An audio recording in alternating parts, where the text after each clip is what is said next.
Bom dia, boa tarde, boa noite. Aqui é a Camila Abdo, do Vista Pátria, e hoje eu estou com o Diego Pesci, ele que escreveu Bandidolatria e Democídio. Ele é pai, promotor do Ministério Público do Rio de Janeiro, do Rio Grande do Sul, e por isso nós vamos tocar no assunto da lei de abuso de autoridade, o que ele achou sobre isso, e autor dos livros Bandidolatria e Democídio. Diego, muito obrigada por aceitar falar comigo numa sexta-feira de feriado.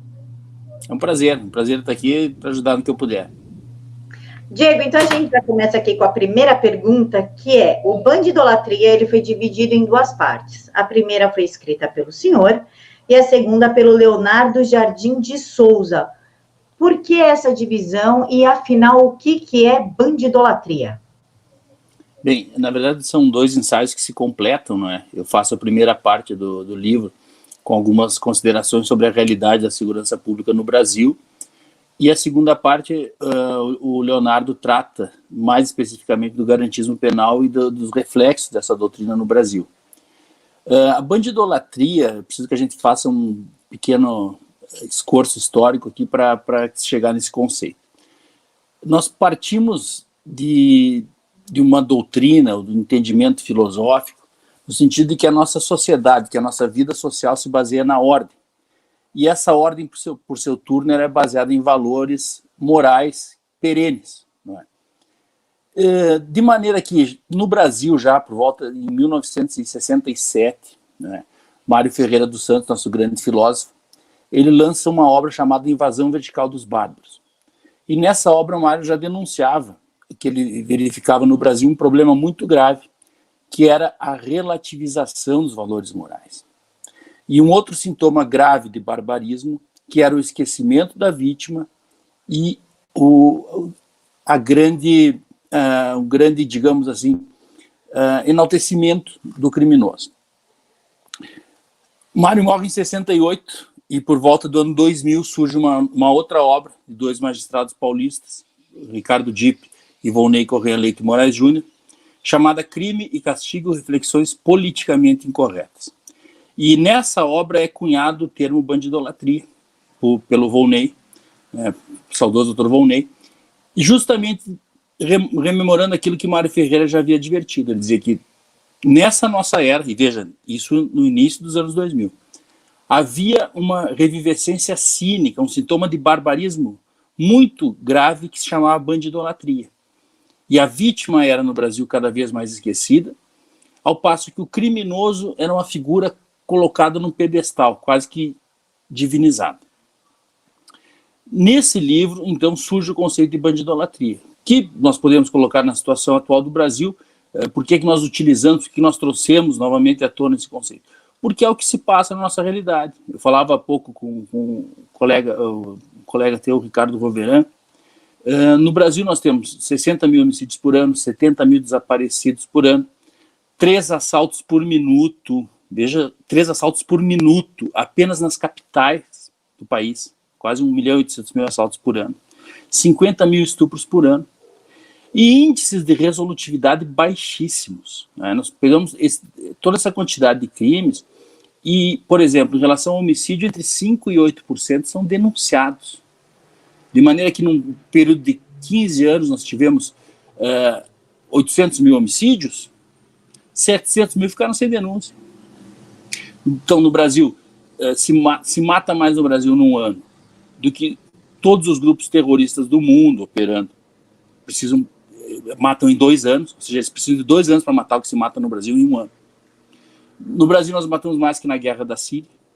A polícia brasileira morre em índices que são comparáveis, superiores aos do exército americano no Vietnã, né? Tem um estudo da polícia militar carioca, no sentido de que um policial na região metropolitana do Rio de Janeiro, ele tem 1.613 vezes mais chance de ser ferido do que um soldado americano na Guerra do Golfo.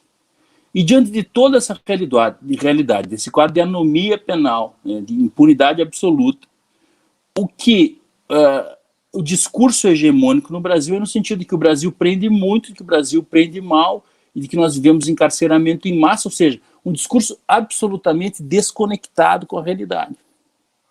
Então, a bandidolatria é justamente isso aí, essa desconexão, esse descompasso entre uma realidade que impõe ao povo brasileiro um massacre, né? Para que você tenha uma ideia, na década de 80, a média de homicídios no Brasil era 11,7 por 100 mil, hoje ele é de 30 por 100 mil, então o Brasil, comparado com ele mesmo, ficou 3 vezes mais violento num período tão curto de tempo. E não obstante isso, nós seguimos com aquele velho discurso, um monte de clichês que não refletem o que acontece na realidade. E nisso entra a questão da segundo título do livro, né, Bandidolatria e Democídio, que é o democídio. O que nós sustentamos no livro?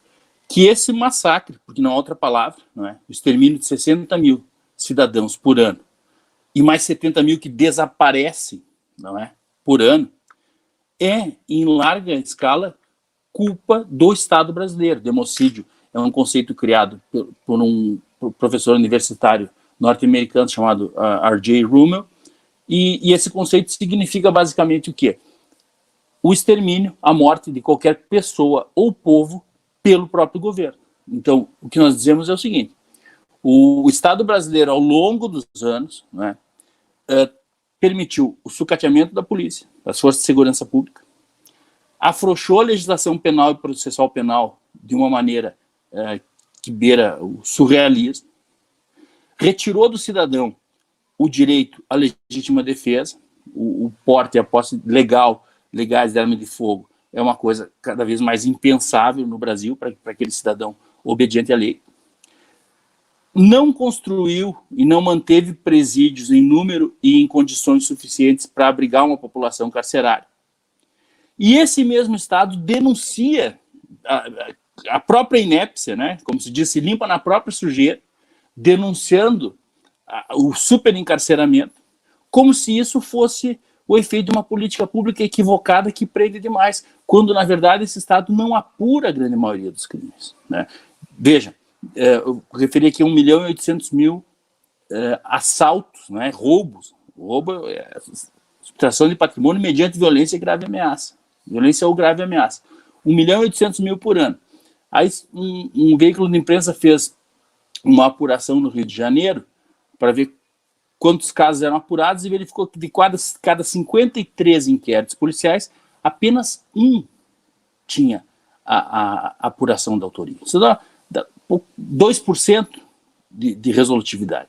Então, como é que nós podemos dizer que o Brasil é um país que prende muito, um país punitivista, com esses índices ridículos, né, de elucidação? Veja, não estou falando nem em absolvição, nada do gênero. Sequer a autoria dos crimes é apurada.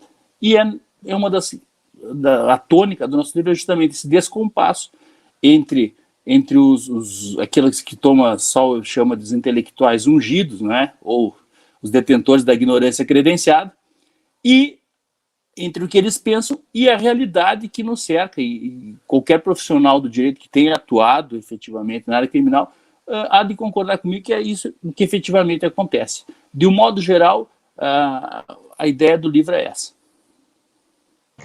Diego, nossa, estava aqui grudada assim, ouvindo você falar, abrir a câmera.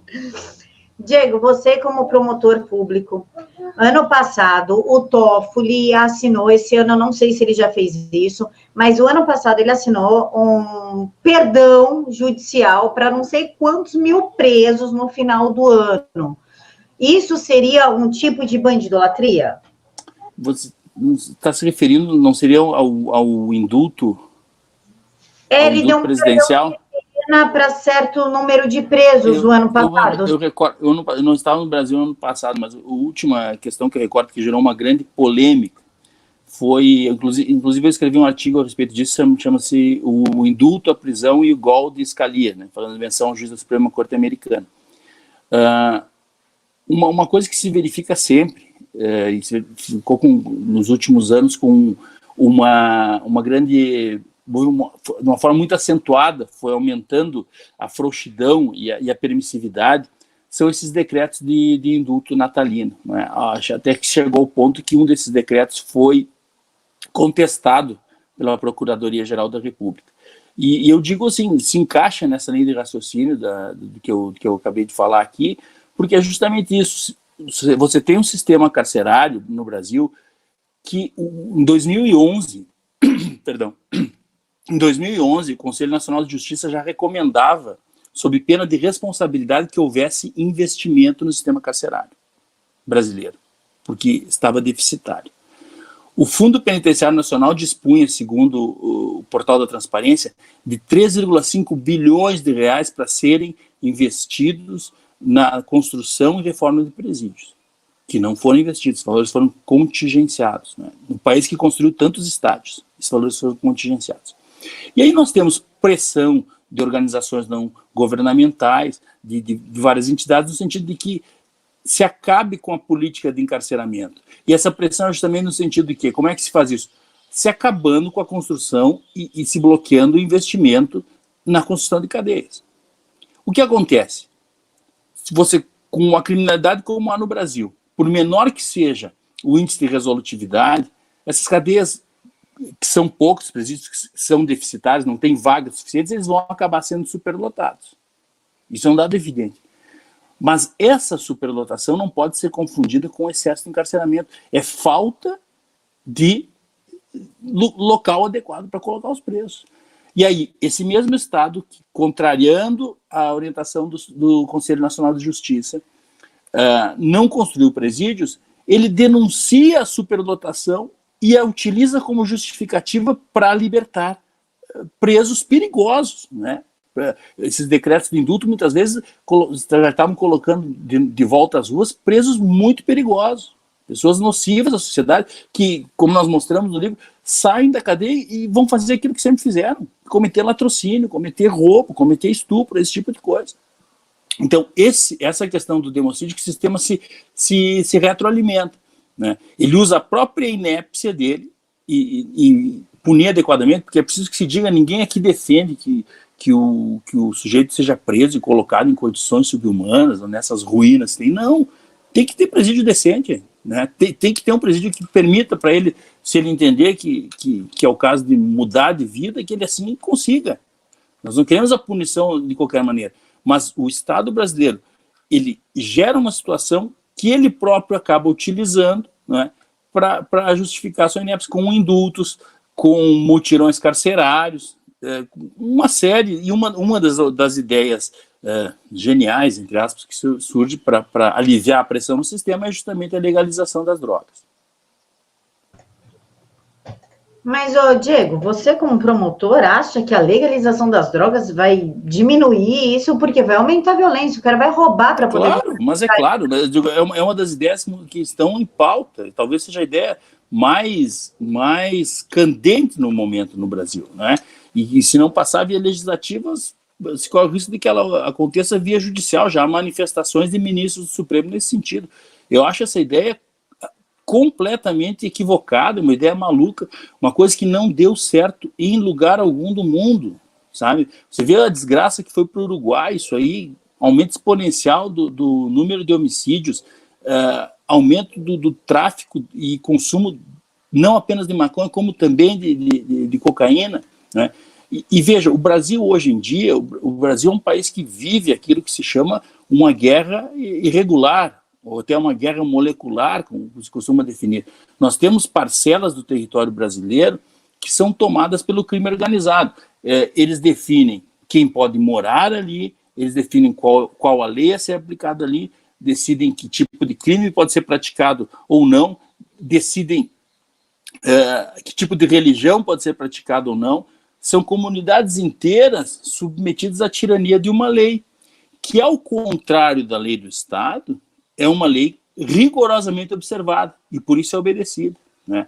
A exemplo da lei da cadeia, porque a lei da cadeia é obedecida? Porque ela é observada, não há necessidade de trânsito em julgado de decisão, ali é a punição imediata. Então, a legalização do tráfico de drogas é aquilo que o coronel Alessandro se enquadra, no meu entendimento, naquela questão que o coronel Alessandro Visacro trata no livro Guerra Irregular, né? Você tem pequenos focos de narcoguerrilhas no território brasileiro, altamente armados, que têm a vantagem do terreno, e além dessa vantagem, eles se valem das tragédias que acontecem, né? A polícia, quando entra lá, não é vista como uma força de libertação, ou pelo menos não é mostrada como uma força de libertação que é, mas como uma força opressora. E cada pessoa que morre ali, isso é colocado na conta do Estado. É colocado como se a polícia tivesse agido errado por ir lá, subir, tentar prender essas pessoas que matam, estupram, oprimem aquela comunidade, e o Estado sai mais enfraquecido, ao ponto de que se chega a ter a ideia de que a legalização do tráfico implicará a paz entre esses grupos de narco-guerrilha e o Estado. Que não, isso aí trará finalmente a tão sonhada paz, que na verdade é uma grande mentira, porque não se concebe que o sujeito, narcoquadrilhas como essas, que andam com equipamento de guerra, que matam policiais, matam inclusive fora dos serviços, né, se sacrificam, que impõem uma lei, um Estado paralelo ali dentro dessas comunidades. Essas pessoas, uma vez legalizado, por exemplo, a maconha, eles vão parar de traficar ou vão se submeter a uma legislação estatal e suas restrições? Obviamente que não. Né? Então, é uma ideia maluca, é uma ideia, na melhor das hipóteses, absolutamente equivocada, mas que é apresentada como solução para o superencarceramento. Diego, falando em bandidolatria, tem uma frase que, muitas frases do Lula me marcaram pela quantidade de bobagem que ele fala. Mas um em específico, numa apresentação do PT, enfim, comício, ele falou o seguinte: coitado do moleque, a polícia vai e mata, ele só quer roubar um celular para vender, para fazer um dinheirinho e tomar uma cerveja no final de semana. A gente sabe que esse moleque, ao roubar o celular, às vezes ele também atira na cabeça de uma mãe de família, de um pai de família, enfim. A mídia, quando vai colocar que a polícia matou um selvagem desse, escreve assim: policial atira em estudante. Estudante era suspeito de ter roubado o celular. O cara foi pego com a arma, com o celular e a vítima morta. Isso seria uma forma de estimular a bandidolatria e o democídio? Seria isso? Há muito tempo existe eu vi esse discurso, e há muito tempo existe esse tipo de pensamento. No Rio Grande do Sul, inclusive, nós citamos isso no livro. Há cerca de 20 anos, houve uma decisão judicial de segundo grau que tratava disso especificamente como codelinquência da sociedade. Veja você, a ideia consiste no seguinte: o sujeito que praticou um roubo, ele não é, na verdade, um delinquente, não é um infrator. Ele é uma vítima da sociedade, que não teve condições de adquirir aquele objeto que ele tanto sonhava. E ele está expropriando de alguém. Então, esse tipo de pensamento é o mesmo tipo de pensamento que do não reage em assalto, que tanto se fala, não reage. Ele é interpretado pelo delinquente como uma autorização para agir, para matar. E a culpa é da vítima que reagiu. Né? É a inversão completa de todo o nosso sistema de valores, de toda a lógica, onde o culpado passa a ser a vítima. O exemplo é perfeito, me parece um caso muito, muito claro do que nós chamamos a bandidolatria. Inclusive, no livro, nós citamos a um professor norte-americano, um psicólogo clínico chamado Stanton Seminole. Ele é PhD da Universidade de Yale. Ele passou 30 anos entrevistando delinquentes, né, delinquentes violentos, sobre os crimes que eles praticaram. E o Seminole chega a essa conclusão. Ele diz: olha, os criminosos não são vítimas, eles sabem exatamente o que eles fazem. Né? E até é possível que eles venham a ter alguma possibilidade de socialização, mas isso demanda arrependimento. Você não pode passar a mão na cabeça deles e dizer que a conduta do criminoso foi fruto de valor, foi fruto de fatores imponderáveis. Né? Ele é como aquilo que o Dalrymple diz: ele é como uma massa de modelar, ou ele é como uma bola de bilhar jogada para um lado e para o outro, sem livre-arbítrio. Não. Eles sabem o que fazem, eles não são vítimas, eles são algozes. Né? E tanto isso é verdade que em vários casos, o Seminole disse que conseguiu socializar, o termo é socializar presos perigosos a partir do reconhecimento de que eles de fato estavam errados. Agora, esse discurso é altamente demagógico, né? Esse discurso no sentido de que o moleque roubou porque não tinha outra chance, e é preconceituoso, não é? Porque ele coloca a pobreza no mesmo patamar da criminalidade. Basicamente, esse discurso diz o quê? Se é pobre, há uma grande chance que seja ladrão, né? Quando nós testemunhamos diariamente justo o contrário. A população do Brasil é esmagadoramente pobre e esmagadoramente trabalhadora, pacata e ordeira. E essas pessoas pobres são as que mais sofrem com o crime, porque eles não têm condições de pagar segurança, né? Não têm condições de ter uma residência com mais segurança. São áreas onde o Estado está mais ausente e onde o crime atua de uma maneira mais audaciosa. Então, todos os grandes estudos criminológicos, como James Quinn Wilson, outros, eles notam isso. As maiores vítimas da criminalidade são justamente as pessoas mais fragilizadas, idosos, pessoas mais pobres, pessoas que moram em bairros mais desassistidos. E vejam, o discurso demagógico, além de não resolver o problema dessas pessoas, né, acaba colocando todas elas que são vítimas na mesma condição de potenciais delinquentes, o que é uma coisa que eu considero hedionda.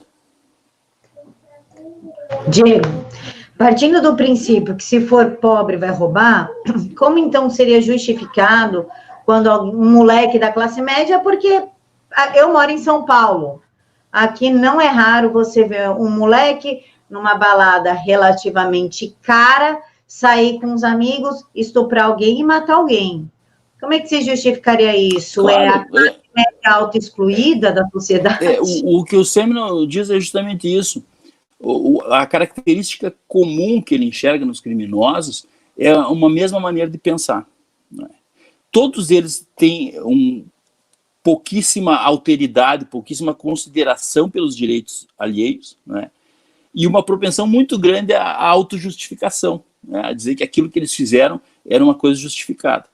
E veja, um discurso como esse se soma à autojustificação dele. O sujeito já está dizendo que ele, na verdade, a culpa não é dele. Você chega e diz, não, realmente a culpa não é sua, a culpa é do Estado. Mas o que é isso? Meu Deus do céu, né? Então, a pobreza, a falta de estudo, a falta de educação são coisas que devem ser combatidas. O combate a esses problemas, ele é meritório em si mesmo. Agora, colocar esses problemas com uma relação direta de causa e efeito, a pobreza é causa de crime, ou a falta de educação é causa de crime, é algo, além de ter pouca base empírica, existem inúmeros estudos afastando essa ideia. O professor Peri Chiquira, no Brasil mesmo, um grande estudioso do sistema penitenciário, tem uma obra que rechaça completamente essa ideia, né? Colocar a pobreza e a falta de estudo como causa do crime é algo muito errado. E basta você ver a Operação Lava Jato, né? As pessoas que foram presas na Lava Jato, o problema delas era a pobreza?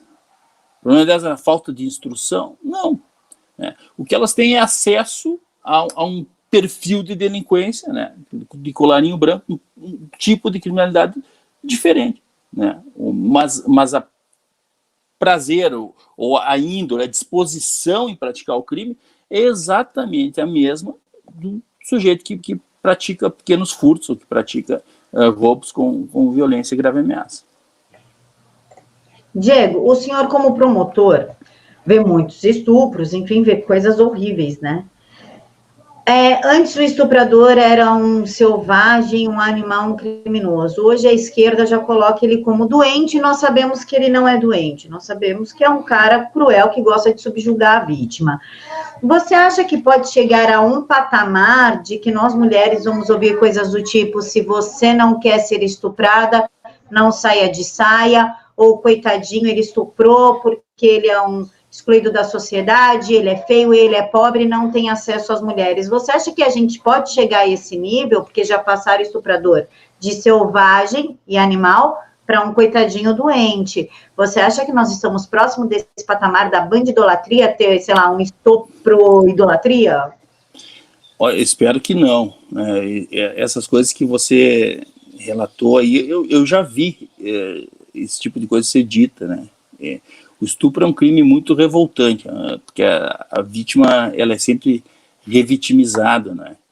E se chegou a pregar, a gente fala disso no livro, inclusive, se chegou a pregar em determinado momento que o brasileiro teria uma cultura do estupro, não é?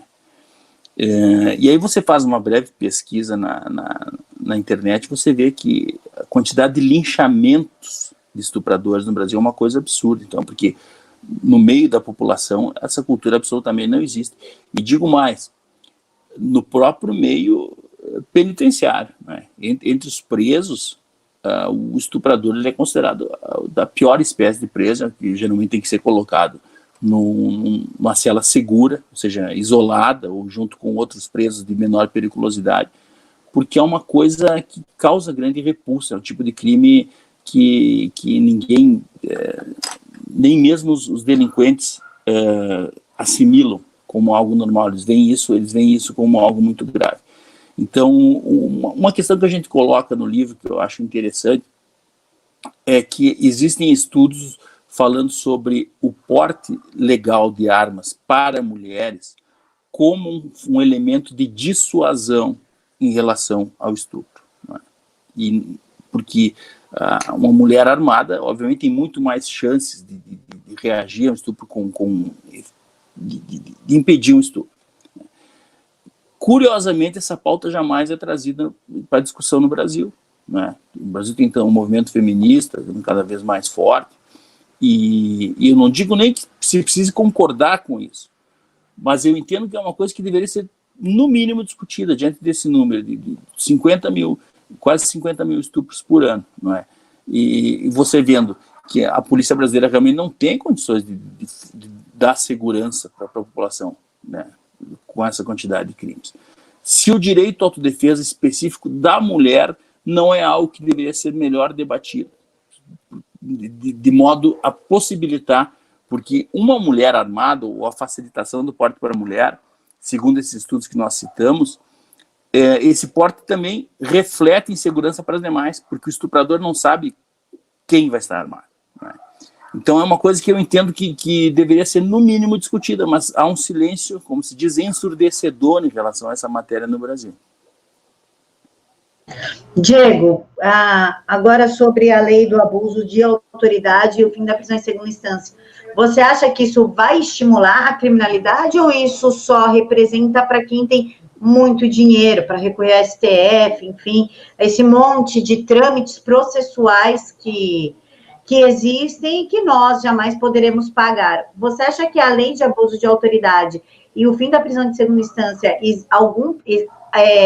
proporciona algum perigo de aumentar a criminalidade para o lado mais sensível, que é o lado de cá? Eu não tenho dúvida que vai haver onde há prejuízo no combate ao crime, onde há dificuldade na aplicação da pena, onde a pena se torna cada vez mais improvável e incerta, é óbvio que isso é um estímulo à criminalidade. Isso todos os estudos criminológicos sérios, científicos, tratam da certeza da pena como um fator preponderante para a diminuição da criminalidade.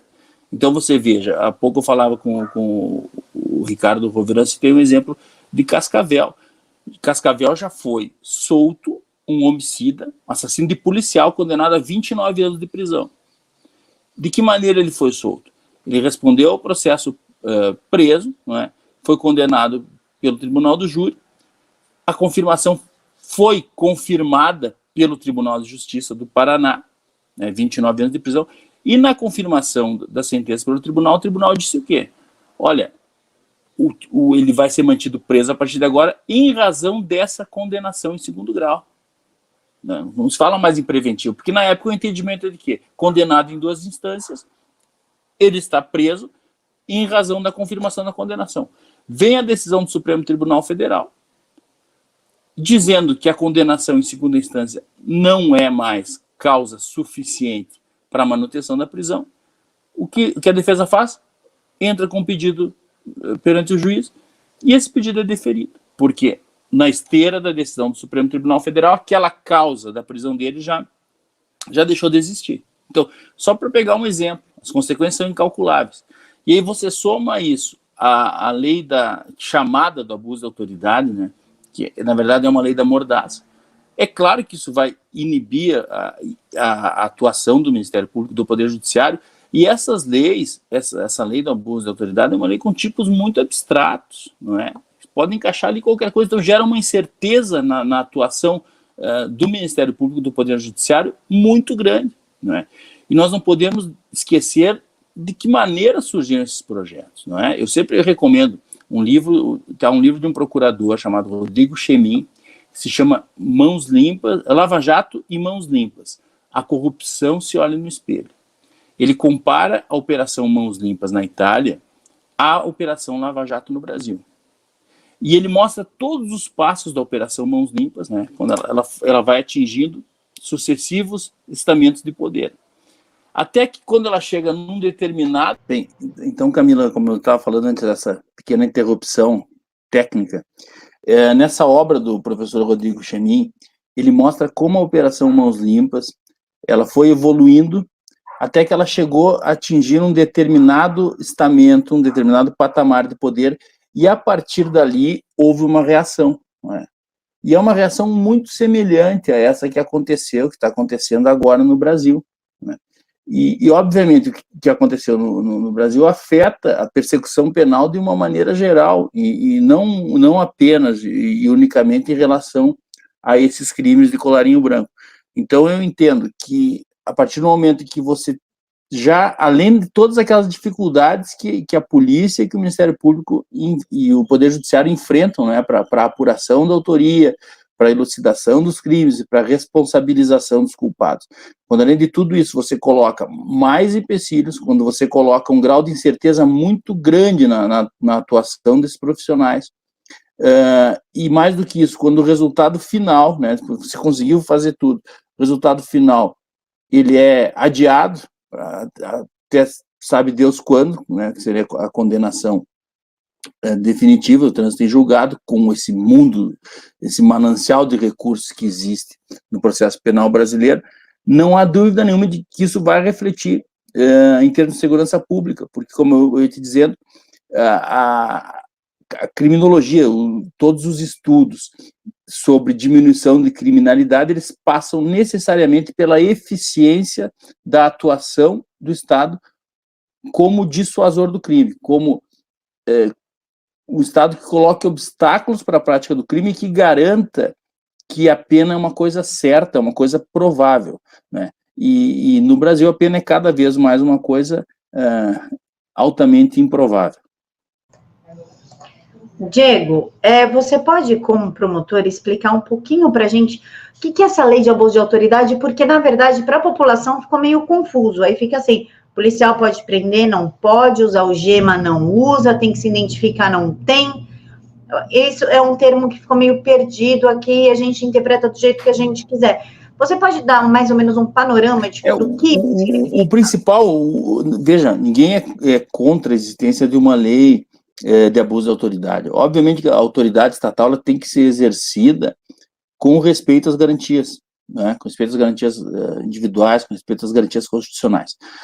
O que acontece no meu entendimento, e até eu estou sem a lei aqui, mas vou falar de um modo geral, o que acontece é que essa lei ela vai contra diversas garantias, diversos cânones que o próprio direito penal exige. Ela é uma lei que não é uma lei certa, não é uma lei que traga tipos penais específicos e bem definidos, de maneira que, conforme a interpretação de quem vai julgar isso aí, a atuação do promotor, a atuação do juiz, pode ser criminalizada.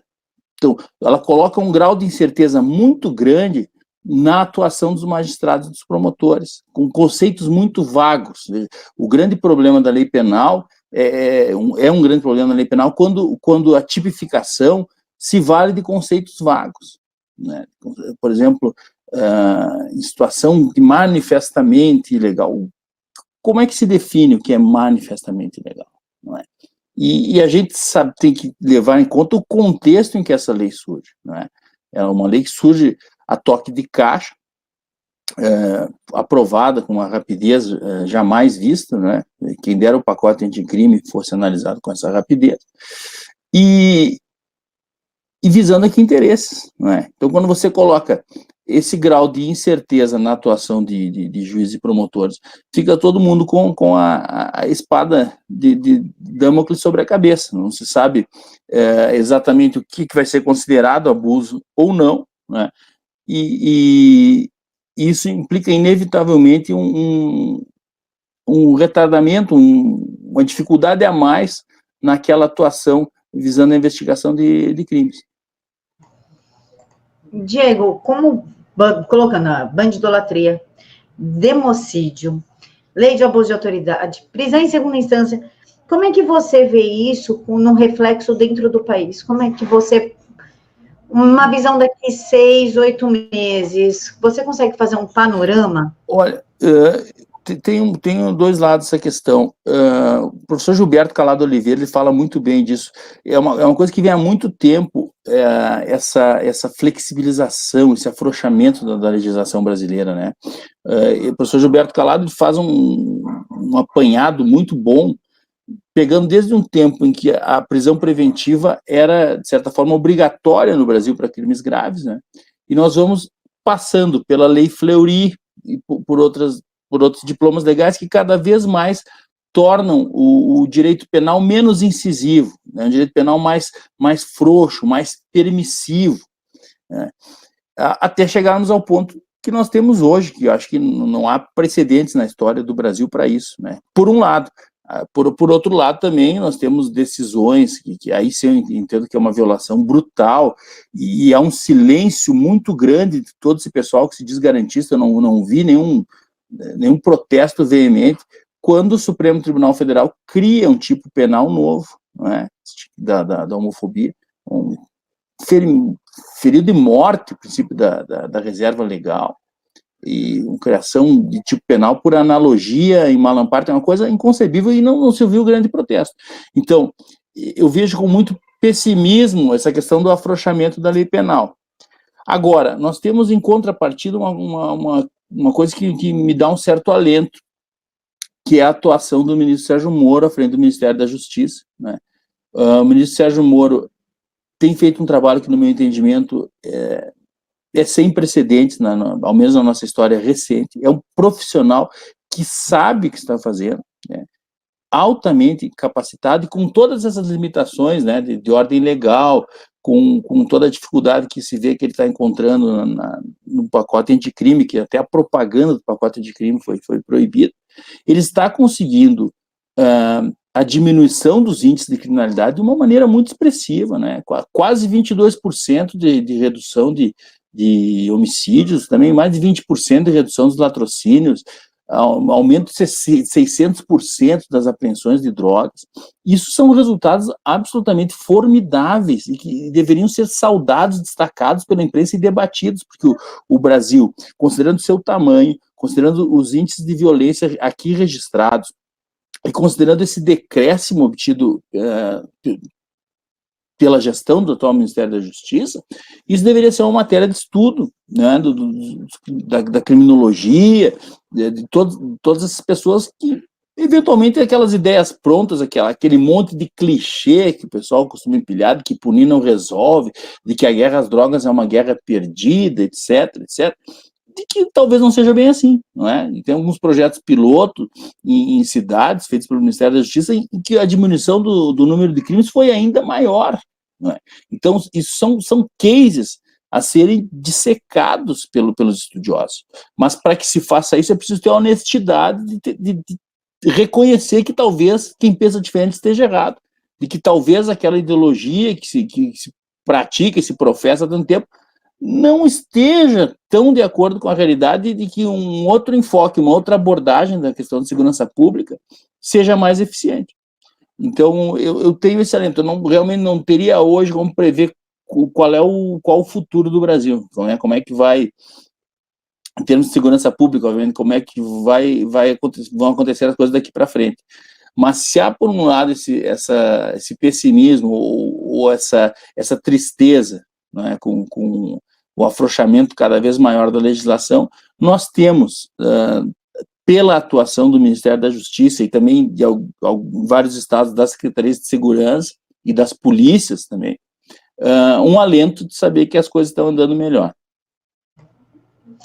Diego, você falou na Lei Fleury. Que lei é? Você pode me explicar? Porque é por curiosidade mesmo, porque eu nunca tinha ouvido falar na... Foi no tempo dos governos militares, né? Houve uma inovação processual, porque até então se exigia que o réu fosse preso para que pudesse apelar, né? Que ele se recolhesse à prisão. E quando o delegado Fleury, né, respondeu o processo e foi preso, houve uma modificação da lei, que foi um casuísmo, né, feito justamente para beneficiá-lo. Então, a partir dali, não se exigiu mais que o réu se recolhesse à prisão para recorrer. Então, é um dos marcos do afrouxamento da legislação penal no Brasil, essa lei Fleury. Pô, muito interessante. Essa eu realmente não sabia. Diego, para a gente finalizar, faz aqui para a gente as considerações finais, só que do seu livro. Faz tipo um aulão do seu livro, pode fazer? Claro, com prazer. Bom, o livro, como eu falei, se divide em duas partes. A primeira que eu fiz e a segunda do meu colega Leonardo Jardim de Souza. O que nós procuramos mostrar no livro é que há uma tremenda desconexão entre o discurso acadêmico, entre o discurso que se vê na mídia e muitas vezes entre o discurso das autoridades e a realidade que a população brasileira constata no seu dia a dia. Nós temos uma violência desenfreada, né, que faz o Brasil, das 50 cidades mais violentas do mundo, 17 estão no Brasil. Ele tem 5 vezes, os índices dele são 5 vezes superiores aos toleráveis, segundo a Organização Mundial de Saúde, né? A média mundial aqui de homicídios é 5 vezes maior que no resto do mundo.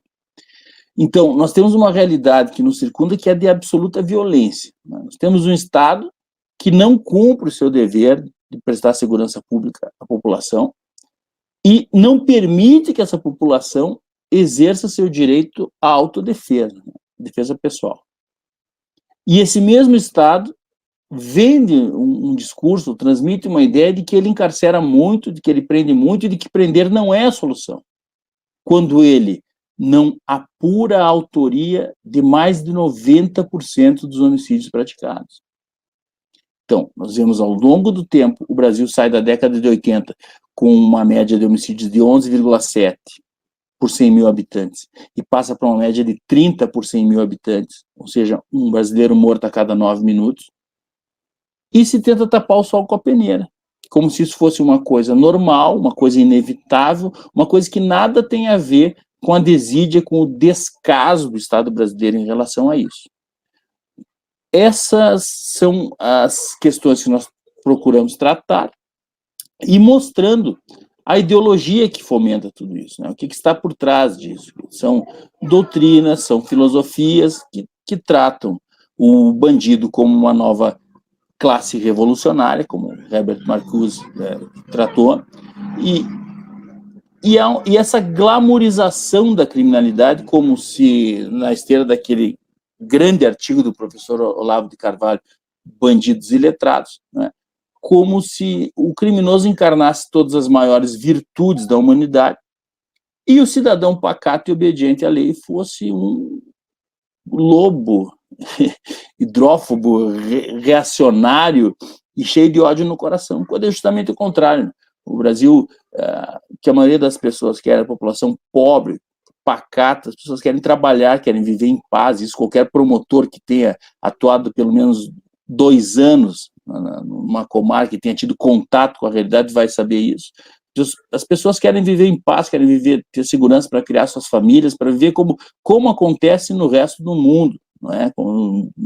Mesmo em países vizinhos, aqui não precisa ir muito longe, para ver o caos que nós vivemos no Brasil hoje. E esse caos é negado, né? Se diz que isso é populismo penal midiático, se diz que é um punitivismo, que é um pessoal maluco que quer prender todo mundo, quando na verdade só o que as pessoas querem é que a ordem volte a imperar no Brasil. Diego, muito obrigada pela sua participação, por ter aceitado falar com a gente em pleno feriadão, com as crianças em casa. Muito obrigada mesmo, eu te agradeço de coração. Obrigado eu, Camila, um prazer, fico muito honrado com o convite e espero ter colaborado para esclarecer alguma coisa dentro das minhas possibilidades. Não, foi excelente, eu fiquei várias vezes aqui assim, eu assisti. Muito obrigada mesmo. Pessoal, muito obrigada por ter nos assistido até aqui, espero que vocês tenham gostado. As redes sociais do Diego Pesce vai estar aqui na caixa de informações, bem como o link da Amazon, para vocês poderem adquirir o livro. Que fiquem todos com Deus, que Deus abençoe muito, muito a vida de vocês nessa sexta-feira, sábado e domingo, enfim, que vocês tenham um feriado maravilhoso, com muita paz e que Jesus guie o dia de cada um de vocês. Muito obrigada.